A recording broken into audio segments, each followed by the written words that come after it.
unité 458, positionnez-vous au secteur 52, sécurité des choses.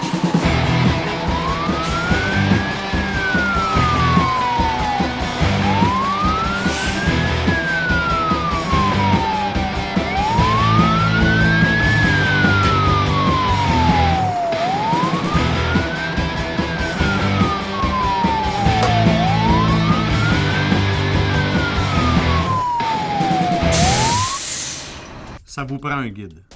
Les accidents impliquant un véhicule incendie sont fréquents au Québec. Les causes et les circonstances sont très variables, comme en témoignent ces statistiques obtenues par différents services incendies de 2011 à ce jour. 1 sur 4 est en lien avec la manœuvre de marche arrière du véhicule incendie. 1 sur 3 est attribuable à des accrochages en route vers le lieu d'intervention ou lors du retour à la caserne, en formation ou directement à la caserne. Vos excuses, on les a entendues des milliers de fois.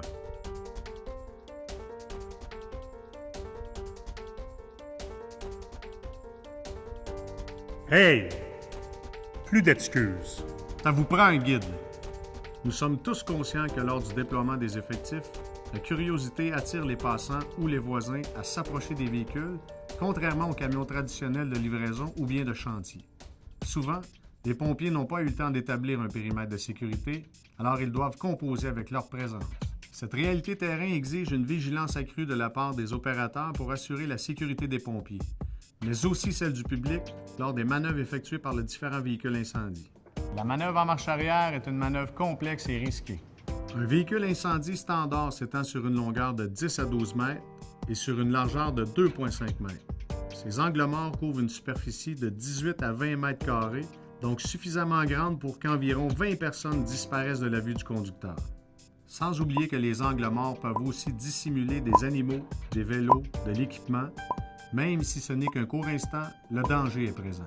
La présence d'un guide peut éviter un drame, alors plus d'excuses. Pas la marche arrière sans guide.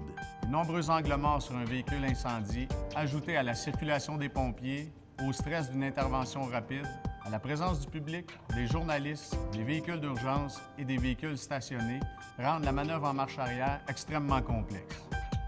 Quels sont les bons signaux? En milieu rural, demandez de l'aide.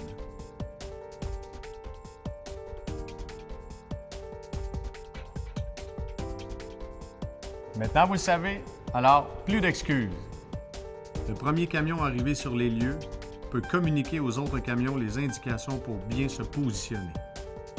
L'important, c'est que vous trouviez vos propres moyens afin de respecter les procédures, selon vos modes de travail.